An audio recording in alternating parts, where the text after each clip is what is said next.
Assalamu alaikum wa rahmatullahi wa barakatuh. Bismillahir Rahmanir Rahim. Welcome back to day 3 of our Hajj guide series, which is 10th of Dul Hijjah. And 10th of Dul Hijjah is considered as the busiest day of our Hajj.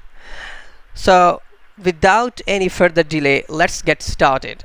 As you know, we have ended our second day of our Hajj with staying in Muzdalifah during the night, and we have arrived Mina in the early morning of the 10th of Zulhijjah, because we have prayed our Fajr in the darkness in the earliest time of our Fajr, and we have moved and rushed forward towards the Mina. Now we are here in Mina and we have arrived in Mina, so we are going to do 4 different steps and rituals sequence wise. First of all, we're gonna stone Jamarat Aqaba, because we have collected our pebbles during our stay in Muzdalifah. As I have explained in our previous video, we have 7 different pebbles and we're gonna throw those pebbles on Jamarat, inshallah ta'ala. Secondly, we're gonna sacrifice an animal. Thirdly, we're gonna shave, or we're gonna trim off our hair. This is called halaq or taqsir. And the fourth thing is we're gonna go to Mecca and we will do Tawaf Ifadah, which is faraz, and which is obligatory. We're gonna do the Tawaf as we have did the way of Tawaf, and is similar as we have done with with the first Tawaf of Umrah and the first Tawaf of our Hajj, which we already have done. And then we're gonna go for the Sa'i bin Safa wal Marwa, and we will come back to Mina. First thing first, the first step is stoning the Jamarat Aqaba. This is a symbolic act that refers to the trial of Prophet Ibrahim alayhi salatu wasalam. During his trial and test, he had encountered shaitan on 3 different places, at 3 different places, and he rejected shaitan on all of those 3 places by throwing the stones on the shaitan, because shaitan wanted to stop him to do what Allah Almighty has ordered him. So for that, we are also doing that symbolic act to reject evil and shaitanic desires. So we stone Jamarat Aqaba only on this day, because we have 2 others, but we will not go for the 2 others on the 10th of Zil Hijjah. Mind this, we only stone 1 Jamarat, which is the biggest Jamarat, which is called Jamaratul Aqaba. We only stone Jamarat Aqaba on the 10th of Zil Hijjah, and we don't go for the other 2 Jamarats. And we only do after the sunrise. We cannot stone before the sunrise. As we have reached in Mina, you may have reached in Mina before the sunrise, but we cannot stone it until the sun rises. So you recite takbir while throwing each stone. You say Allahu Akbar and you throw the stone, and you cease reciting talbiyah when throwing the last stone. So we have recited continuously, we have been reciting continuously the talbiyah throughout our journey to Hajj, the 8th of Zulhijjah, 9th and 10th. But right now, when we have stoned the Jamarat Aqaba and we have completed that ritual, we will cease the talbiyah, we will stop saying the talbiyah. And as I explained, you cannot perform this stoning until after sunrise. Okay, when the sun rises, you can do it. So now it's tahallul. Tahallul means all the restrictions of our ihram, which I have explained in a dedicated video of ihram, things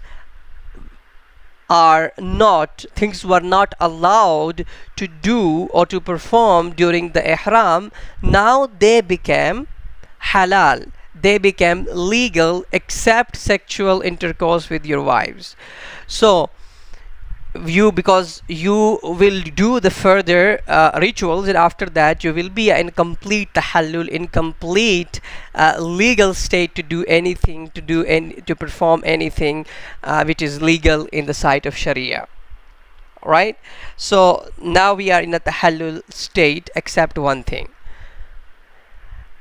Skip the step of if you made tawqil for animal sacrifice, because this is the second step and second rituals of the 10th of Dul Hijjah, sacrificing the animal.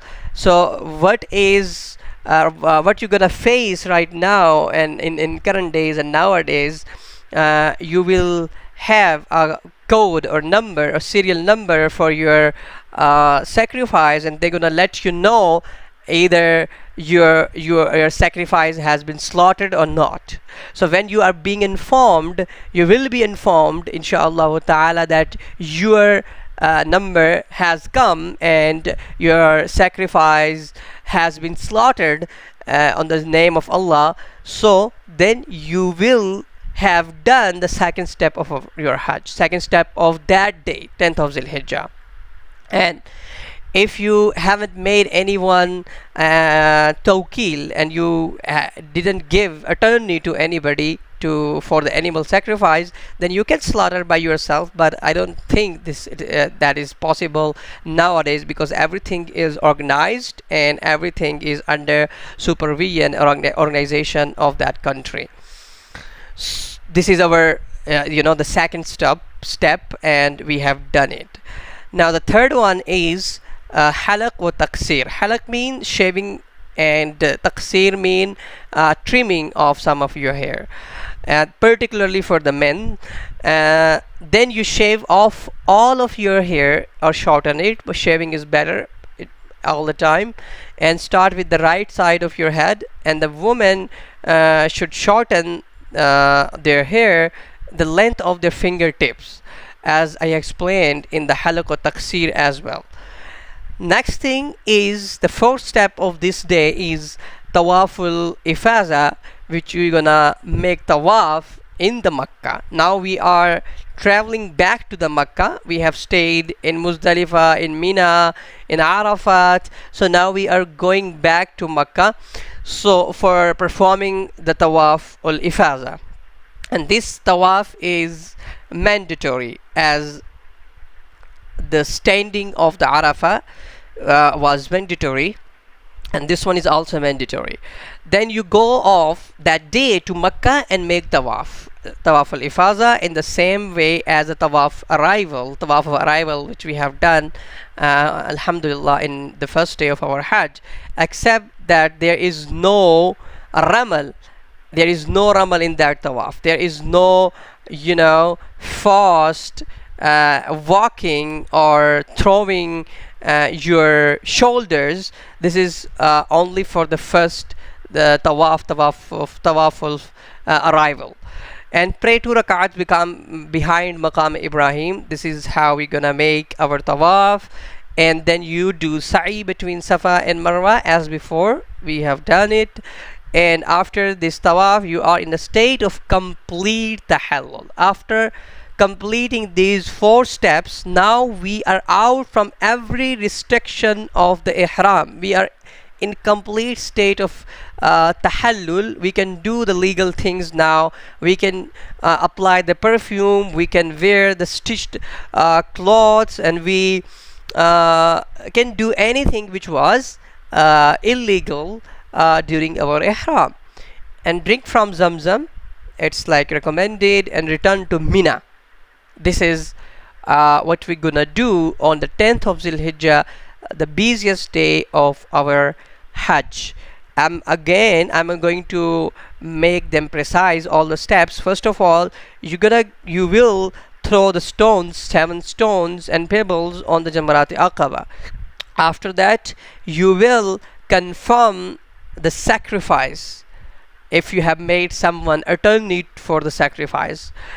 Thirdly, you will shave or trim off your hair, which is called halak or taqsir. The fourth one is Tawaf Ifadah. And Tawaf, when we mention Tawaf, we mean Tawaf plus two rak'ats behind the Maqam Ibrahim plus sa'i between Safa and Marwa. That's all about the 10th of Dul Hijjah. I hope you have understood the third day of our Hajj, and may Allah accept all of our rituals, and may Allah accept all of our ibadahs, and keep yourself in supplications, in prayers, and remember Allah subhanahu wa ta'ala continuously, and remember Hazrat Ibrahim alayhi salatu wassalam and his sacrifices and his trial, and how he succeeded in that trial, and Allah Almighty made him as an example of righteousness for all the people, insha'Allah ta'ala.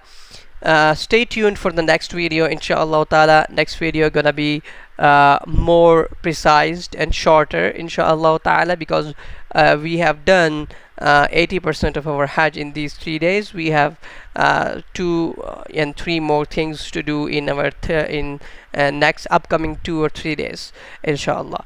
So take good care. Assalamu alaikum wa rahmatullahi wa barakatuh.